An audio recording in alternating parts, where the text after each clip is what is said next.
afternoon or good morning, depending on from which part of the world you are watching this ILO Facebook Live.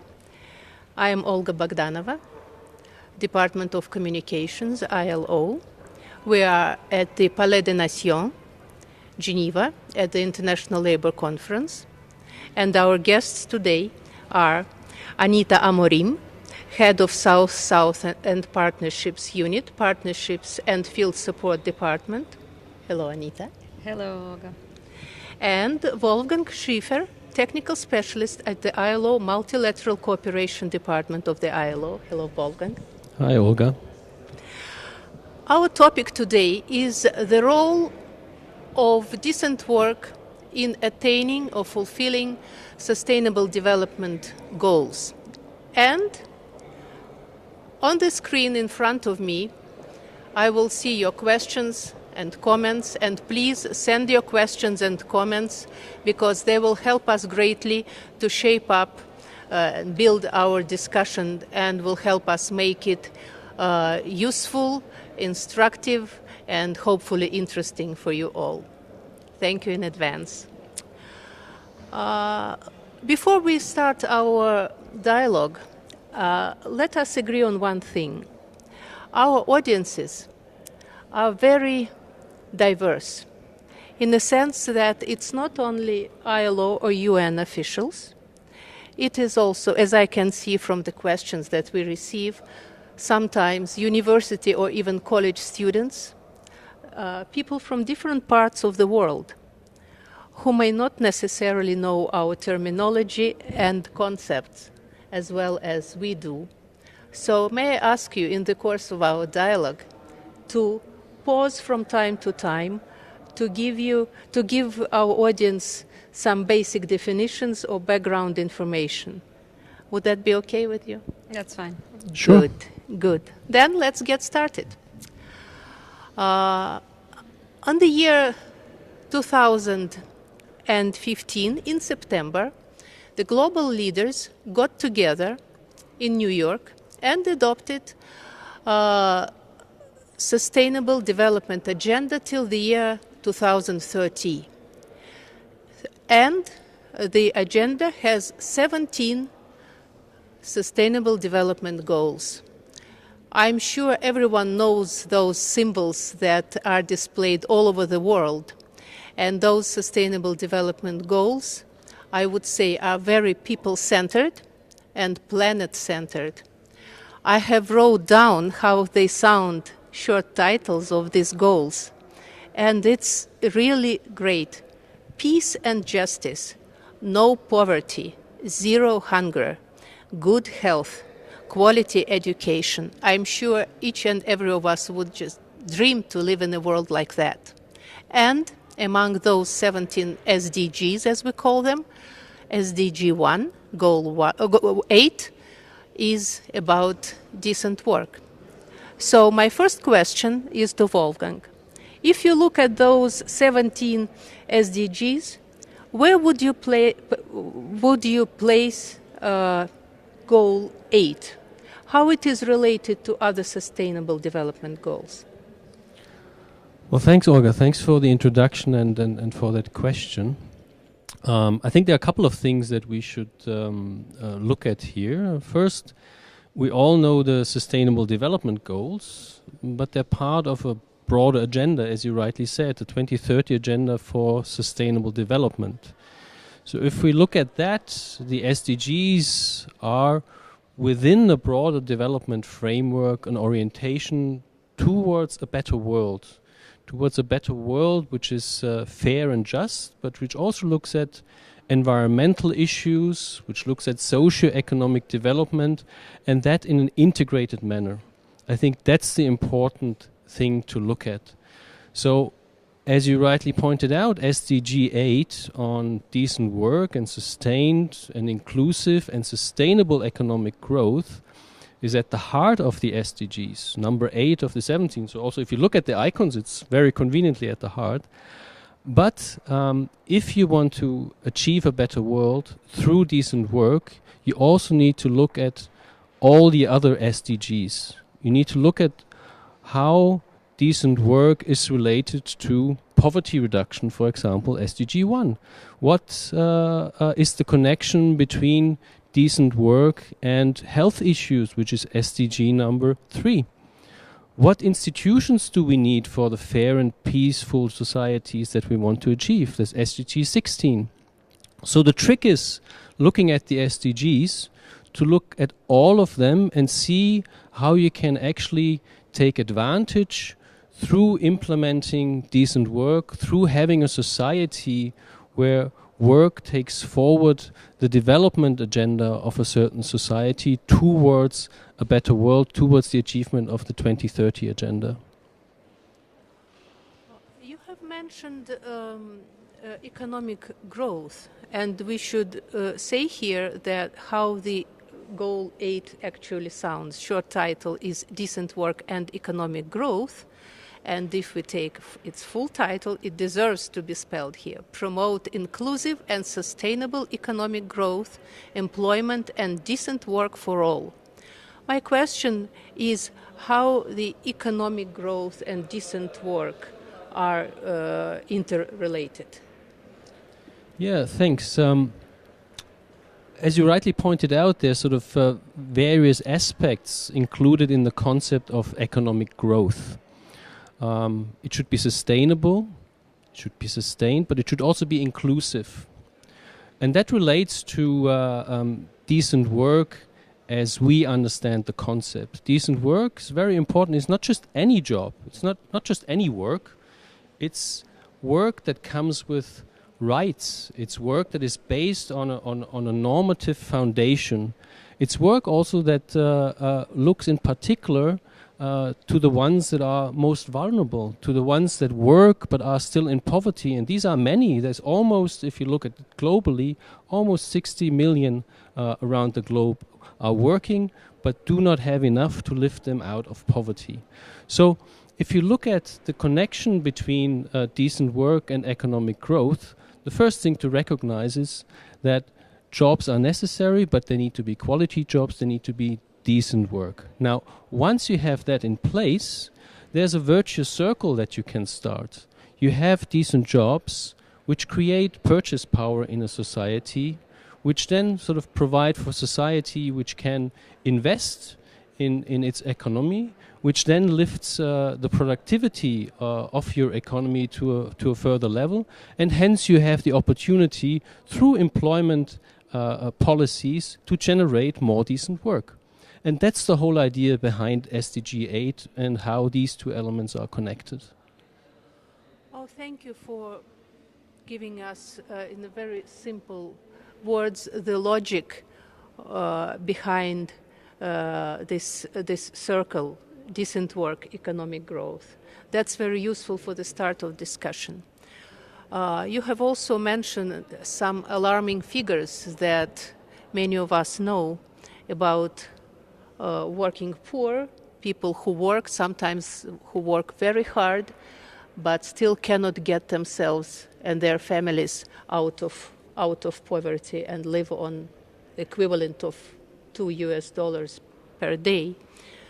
We are also confronted with a situation when the global population grows, and to keep up with this growth, we need to create some 40 million jobs per year. Quite a challenging task. And among those who are in difficult situation as regards decent work, maybe a large proportion are those who live in the countries of so-called Global South. And here is my question to you, Anita. What is Global South? What are the countries that are in this group?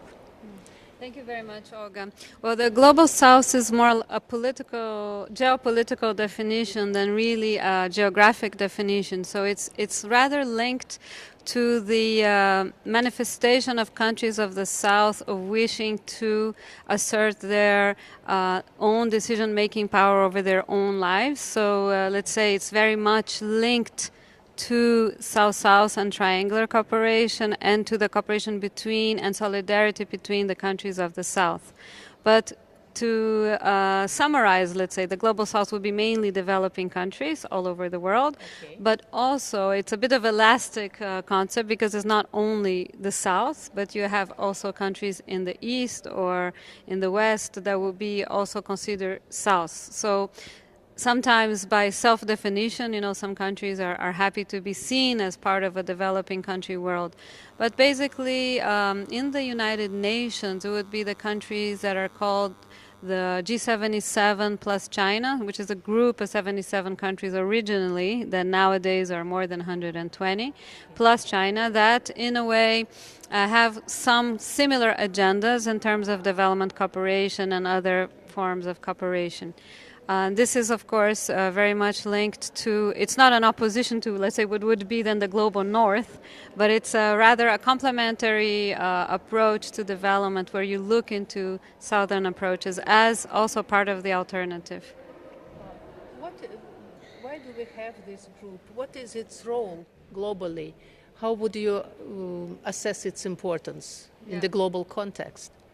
I think the importance of the, let's say, group of 77 plus China is very critical in the UN system because there are several topics in the UN system, but also in the International Labour Organization, which could be specific for countries of the South, and maybe they want to have their voices heard. But also in terms of geopolitical importance, I would also say it's in terms of the changing development cooperation of architecture, in which you had a more north-south world and people were waiting a little bit from solutions from European countries maybe or ACD countries, and now there's more the idea of global partnerships, so partnerships between countries of the south but also north to have joint solutions to common problems. So I think the SDGs that we have just mentioned, Wolfgang has just mentioned, the Sustainable Development Goals, they're very much linked to these interlinkages between countries of the north and the south, and the solutions are not only like in the past with the MDGs, which were the Millennium Development Goals, which were very much more focused on having the south solve a series of problems. These are problematics going from all these 1 to 17, in which 8 is the decent work focused. But if you look at the SDG 17, it talks about partnerships north-south, south-south, and triangular cooperation. Let me remind our audiences that you are watching ILO Facebook Live. Please do not forget to send your questions and comments to us. Please do that. Let me show that I have done my homework. I wrote down a definition of South-South and triangular cooperation, which, to save the time, we'll call SSTC, if you do not mind, and if you do not mind. So SSTC is a manifestation of solidarity among the countries and peoples of the South. And it's a partnership among equals based on solidarity. I admire these words because it's about solidarity and partnerships. It's a very, very noble task and the way to work together. If we look at those mechanisms or modalities, South-South modalities, and align them to decent work and SDGs, how decent work and SDGs are promoted through those mechanisms? Just a few words, maybe the main directions. Thank you very much, and thanks for having brought the definition. One of the definitions, actually, one of the challenges of South-South and triangular cooperation is the variety of definitions. Of course, being in the UN system and in the ILO, we stick a bit to the UN definitions, which are exactly linking up to the elements you have brought of the solidarity between peoples of the world. And this is coming from a series of important, not necessarily UN events, because the idea of South-South is that the countries from the South, for the South, and to the South wanted to express their views. And later they said, of course, let's work with the North, and this is what we call then triangular cooperation, because one should not be excluding the other. South-South and triangular cooperation is not a substitute for the ODA flows. It's really seen as a complement. But let's say in Bandung in 55, there was a big conference between Asia and Africa that brought together, all the heads of states and, authorities at the time. And after that, we had in 1978 a very important summit, which was, let's say, the turning point for SouthSouth Cooperation in Buenos Aires. And now we're having 40 years post-Buenos Aires, so it's Buenos Aires plus 40. And at that time, it was called Technical Cooperation Between Developing Countries. And why it was called Technical Cooperation Between Developing Countries? Because at the time, there was still this idea of technical cooperation and a little bit of aid between countries. Now we're moving, and we have a development cooperation discussion currently in the International Labour Conference. So we're moving more to development cooperation approaches. And to go back to your question, South-South and triangular cooperation are part and parcel of a promotion process of the Decent Work Agenda. There are two tools that were actually adopted by the governing body. One that is really a paper that has a decision making, specifying how South-South Cooperation has a real role to play in promoting the Decent Work Agenda in a series of areas, including social protection, child labor, forced labor, green jobs. So there's a series of the areas that the ILO works, including nowadays the SDGs, that will be linked. And the second one was in 2018. Now we had also in March a discussion in our governing body in which we have reaffirmed the importance of South-South and triangular cooperation as a means to promote development cooperation globally, but also the Decent Work Agenda with some future steps. And these future steps are linked to some of the points you have mentioned earlier, and Wolfgang as well. For example, fragile to fragile cooperation, which is linking up to the peace goal. You have the question of city-to-city cooperation, which is really much linked to SDG 11, that is linking up to cities. You have questions of course, linked directly to the Decent Work Agenda, thus the SDG 8. But you have a series of environmental sustainability issues through green jobs, climate action, and the Southern approach. And these would be, let's say, the SDGs between 12, 13, 14, 15. These are all linked to this question. And I think, critically speaking, the question of SDG 1.3 with ending poverty and a specific focus on social protection. We have had sharing of experiences between countries of ASEAN, of Mercosur, African countries, of Portuguese-speaking countries in Africa, French-speaking countries in Africa, and even European countries as well that join in these efforts on social protection, but also combating child labor and forced labor, among other topics which are promoted within certain alliances like Alliance 8.7, in particular on child labor and forced labor. Well, you are watching ILO Facebook Live, and questions have started to arrive. I can see some of them are addressed actually to Wolfgang, and let me ask them a bit later. But before we look at the ILO strategy as regards SSTC, I have a question for you. Clearly, Decent Work Agenda and Sustainable Development Goals are supported globally. Everyone is committed to attain these goals. But let us imagine some small country somewhere in Central Asia, or even smaller, an employers' organization or a trade union in this country, who is very committed and eager to take part in this process, but does not know how to implement it in his or her organization's daily activities.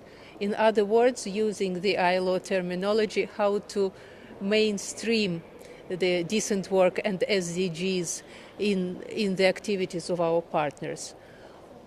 What tools ILO has to support our partners and the governments, members of the ILO in this regard?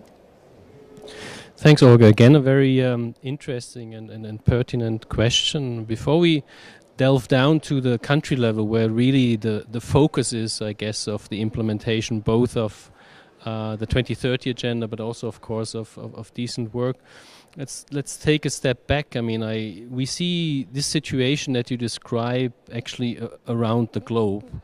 The reason for that is that, of course, the global community at the summit for adopting the Agenda 2030 came together in a little bit like you mentioned before, in what I would say is a global moment of solidarity, and say, look, we need to change this world. We can't continue like it is. We need to bring together these three elements of the 2030 agenda: the environmental, the social, and the economic perspective. But they didn't start from a clean slate, as it were. Of course, there were processes going on, particularly at the country level, which we now can bring to bear to help in situations like you mentioned, to support our constituents to fully engage in the 2030 agenda and the SDGs. And in my mind, there's a couple of aspects that one needs to look at there. I mean, one is basically how can we make sure that our constituents and employers' organizations or workers or others have the information that they require. How can we make that available? And for that, in the past 1.5 years, we've developed a resource tool, a platform, actually a web-based platform, which is called Decent Work for Sustainable Development. And if you Google that, you'll actually find it. It'll lead you to that platform. And that makes available all the technical expertise, the guidance, the knowledge that we can bring to bear with regard to decent work. And of course, we have a long experience in that. Next year we'll turn 100. And that is sorted, that is accessible through a lens of the SDGs. So you can basically look at any SDGs and it will take you to the relevant information, to the relevant approaches with regard to decent work. So, for example, Anita had mentioned social protection, which sits under SDG 1 because it contributes to reducing poverty. You will find there the technical guidelines and how the ILO actually supports the establishment of social protection system, establishment of a social protection floor in a given country. That will also be linked, or that is linked, sorry, to the respective normative aspects of that I mentioned before. So it will also lead you to the respective labor standards and recommendations in that respect that you need to take into account on that platform. Exactly. So that's the first thing. So in my mind, information is one thing that we need to make available, and we've done so. The second is capacity and voice. We need to make sure that our constituents at the country level have the capacity and have the voice to speak the SDG language, as it were, to make their concerns heard at processes at the country level for socio-economic development in their country. And there, what we are doing is, together with our colleagues from the International Training Center in Turin, running training courses, capacity building courses, both in Turin but also globally at regional levels. And thirdly, there is a process aspect to this. I mentioned we're not starting from a clean slate. If you look at a given country, and you mentioned an example, you will there see that the ILO supports constituents through what we call a decent work country program, which should bring together in a tripartite manner, based on social dialogue, a process where constituents actually determine what their priorities are with regard to the world of work in a given country. And we've now made sure that this process is also geared towards the SDGs. And then on from there, you have, of course, UN agencies normally working in the country, and they have a similar process called United Nations Development Assistance Framework. And again, there we need to make sure that our constituents first have a place at the table to make their voice heard based on the information that they can assess, but also that we then provide support for these priorities that are fed into United Nations processes like the UNDAF, as it's called in very UNese, that these are then taken up and then taken forward towards, well, a better world of work, more fair and just society, and based on increased capacity of our constituents. That is our approach. Let me take advantage of my position of a moderator of this discussion and to advertise the Russian version of this platform that we have just completed, and to encourage our Russian speaking viewers to visit this comprehensive resource called Decent Work for Sustainable Development. Google it and you will find all necessary materials there. By the way, I found interesting tools like self-assessment checklist that one can fill in and check where he or his organization is in progressing towards decent work and SDGs. What does it look like? How it works?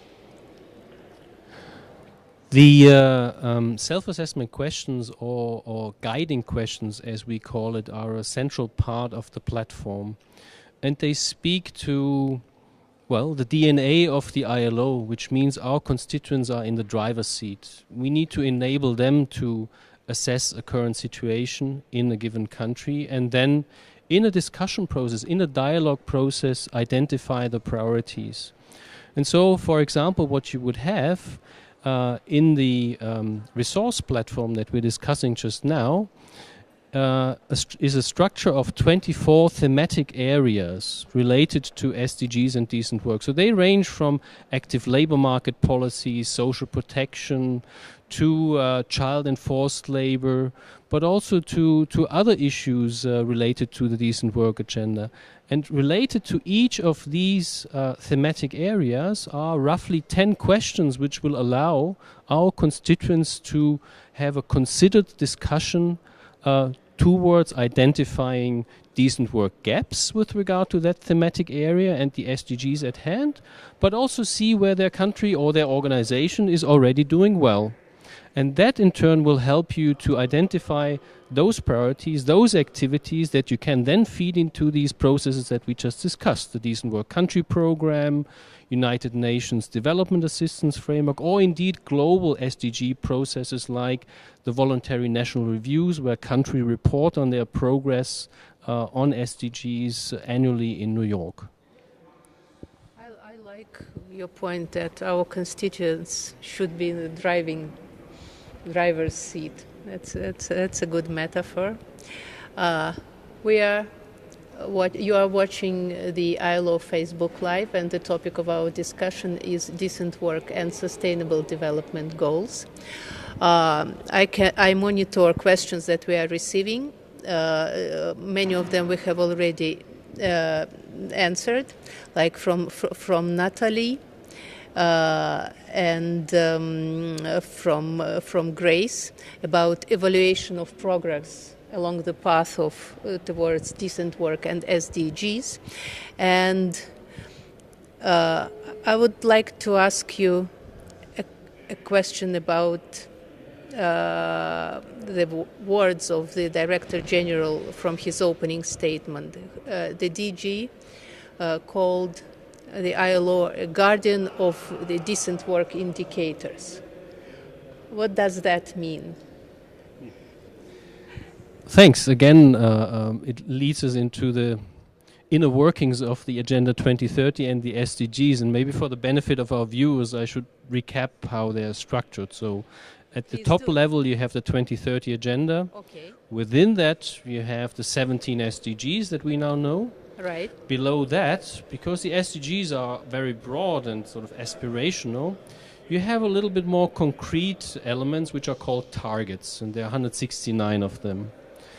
Now, to see how countries progress towards achieving these targets, you have an indicator framework. That consists of roughly 240 indicators.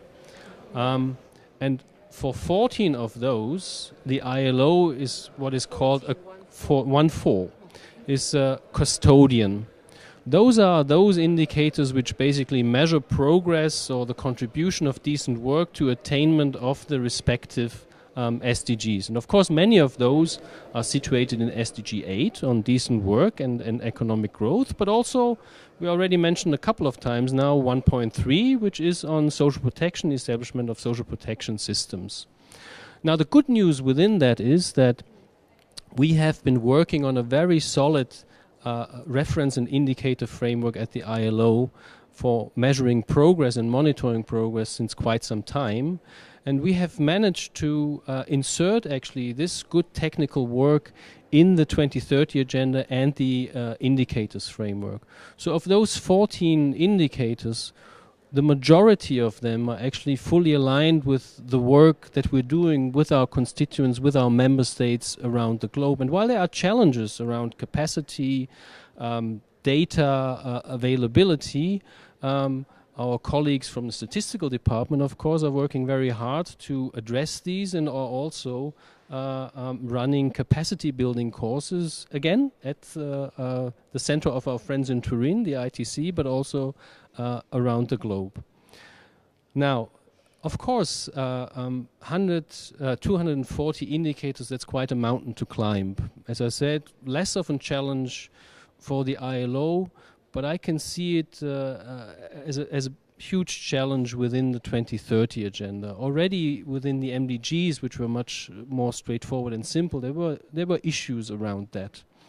So what the 2030 agenda process has instituted is that countries, constituents in our case, can localize the indicator framework. And I think that's an important process to recognize.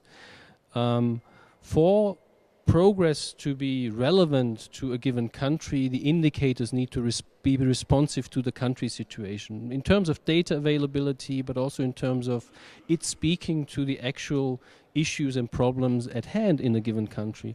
And so that's what we're seeing around the globe, that countries are looking on how to localize the SDG indicators, and they're taking up to quite a significant extent the capacity building offers that the ILO has based on our approaches and our support to establish labor market information system. In the past biennium, for example, in 26 countries around the globe, we have supported the establishment of such labor market information system, and they are the basis to help us to be a good custodian for these 14 indicators. Thank you. Anita, our viewers seem to be very impressed with the South and triangular cooperation that you have presented. And Sandra is asking us, can you give us good examples of South-South cooperation? Maybe a couple of visible recent success stories. Sure, it would be my pleasure. I think when we talk about South-South and triangular cooperation, we're talking mainly about cooperation between countries of the South, with or without the support of a northern country. So let's say with or without the support of a OECD country or another country that would be in a more developed state. So in terms of the South-South cooperation, I think the word driver's seat that we used for the ILO, we can also use for the South. They often like to see themselves as being in the driver's seat. So when is a good example of South-South cooperation is when the countries are in this driver's seat. So just to mention a few, we have good examples in several areas on social protection, as we have mentioned, child labor, forced labor, green jobs, labor statistics, training, as we have mentioned so much, our training center. But I will pick a few examples in 3 or 4 areas. So considering country-to-country cooperation is one of the modalities.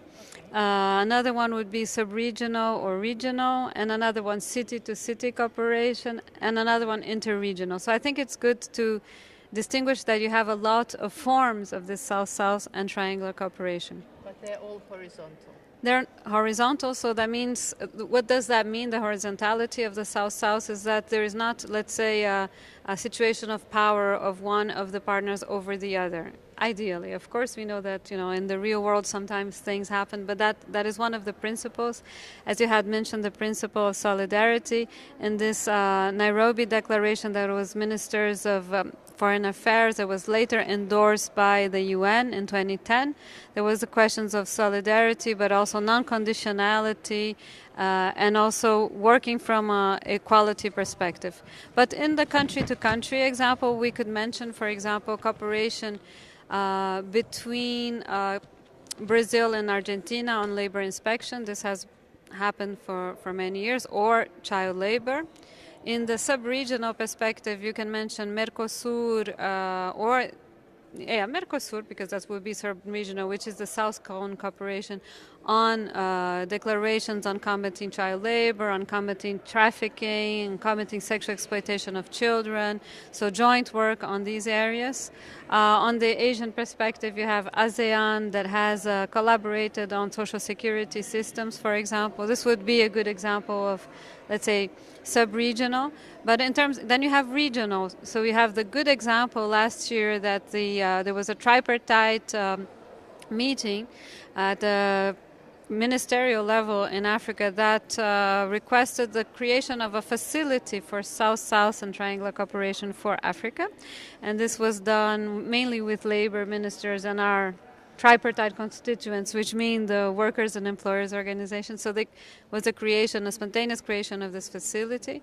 I would say also the fact that you have new partners, because we shouldn't talk anymore about donors and recipients. So we call, in the development cooperation world of today, but especially so in South-South, we call the people who cooperate as partners. We don't have this.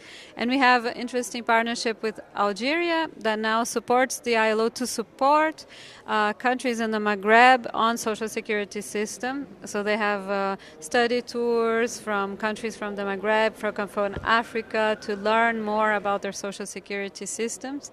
You have, in the past, Brazil was funding Portuguese-speaking countries in Africa, support to social protection, combating child labor.